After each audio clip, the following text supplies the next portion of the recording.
Hello दोस्तों, मैं power Singh और आप सभी का मेरे सुर तरंग चैनल पर स्वागत है। दोस्तों, राजस्थान का ऐसा कौन व्यक्ति होगा जिसने कभी चंपामेती के गीतों को नहीं सुना हो अथवा उनका नाम नहीं सुना हो।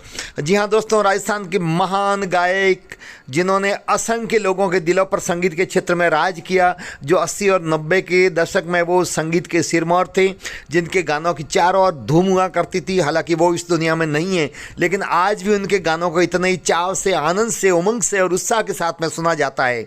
जी हाँ दोस्तों, ये चंपामेती जो राजस्थान की अद्भुत प्रतिभा थी, दोनों पति पत्नी थे और युगल साथ में दोनों गाते थे। मैं अभी 2-3 महीने पहले उनके मूल गांव औगेलाई जा करके आया, देख करके बहुत दुख हुआ। आपको भी दुख हुआ होगा, मेरा वीडियो आपने देखा तब, कि आज इनके परिवार के, जो इनका बेटा दिलीप है और उनके भाई हैं, उनके पास में रहने के लिए मकान नहीं है, कच्ची झोपड़ी में आप देख रहे हैं। ये जो वीडियो मैं वहीं का बनाया है, ऐसे जिस तरह में वो वहाँ पर रह रहे हैं, कल्पना भी नहीं कर पाते, यकीन भी नहीं होता है कि ये चंपामेती के महान कलाकार का ये कोई घर है। हमने सोचा ठीक ठाक मकान होगा, लेकिन वहाँ जाने पर बहुत दुख हुआ। लेकिन दोस्तों, जिन कंपनी ने उनके गाने रिकॉर्ड करवाए थे चंपामेती के, वो कंपनियाँ खूब कमा गई, उनके पास में पैसों की कोई कमी नहीं। लेकिन दोस्तों, ऐसा ही होता है, वक्त जब बदल जाता है तब किसी को पूछ करके नहीं आता।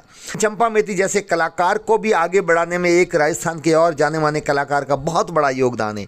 वो भी एक महान कलाकार था जिसको हम भजन सम्राट कहते हैं, जिनको कथाकार कहते हैं, जिन्होंने हमको असंख्य धार्मिक पौराणिक कथाएं दी और बहुत सुंदर सुंदर भजन उनके सुने, और उनकी भी कैसेटें खूब धड़ल्ले से उस जमाने में चलती थी। आज भी उनको सुनते हैं।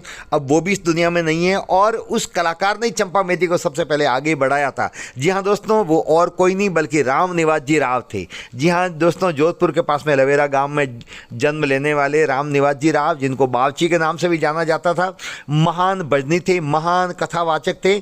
उन्होंने चंपामेती को सबसे पहले आगे बढ़ाया। वो जब औगेलाई गांव से होते हुए जा रहे थे तो बस स्टैंड पर इनको गाते हुए देखा, उनकी मधुर आवाज़ को सुना तो उन्होंने निश्चय किया कि ये कोई सामान्य व्यक्ति नहीं है, बहुत अच्छे कलाकार है। फिर अपने साथियों को वो साथ में लेकर के आए और इनके गाने रिकॉर्ड करवाए सामान्य से टैप पर। वो गाने भी खूब चले।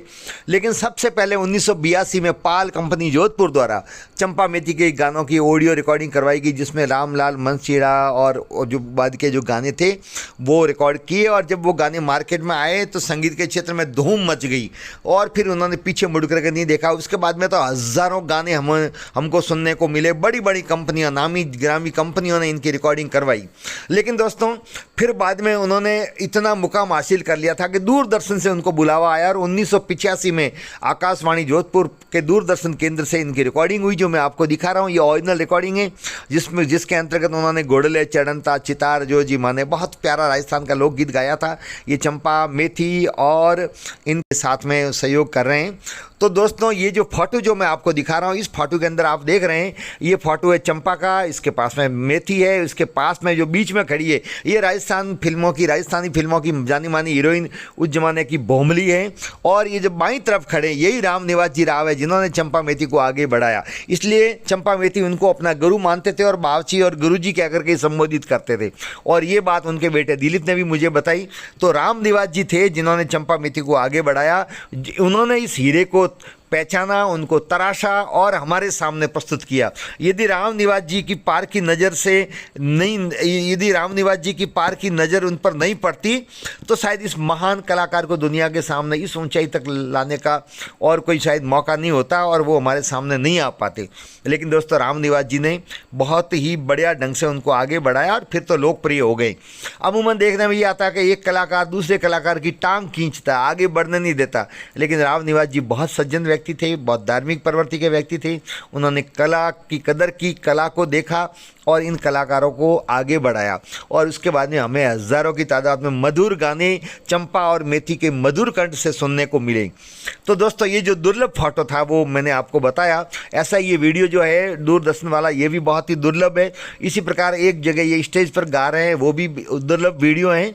तो इस प्रकार के कुछ दुर्लभ पुराने फोटो और कुछ वीडियोज़ हैं। उस जमाने वीडियो का ज़्यादा प्रचलन नहीं था, इसलिए ज़्यादा वीडियो हमारे सामने नहीं है।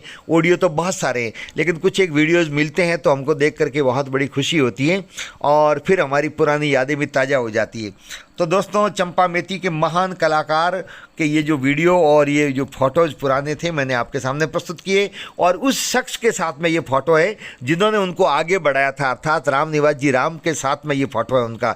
तो ये अपने आप में अनोखी बात थी और देखते हैं तो बहुत ही खुशी होती है। तो दोस्तों ऐसी और रोचक जानकारी आपको उपलब्ध करवाते रहेंगे। आपको ये वीडियो कैसा लगा कमेंट जरूर करें, वीडियो को लाइक करें, शेयर करें, कमेंट्स करें, और चैनल को यदि आपने अब तक सब्सक्राइब नहीं किया है तो चैनल को सब्सक्राइब करें। आप सबका बहुत बहुत धन्यवाद। जय हिंद।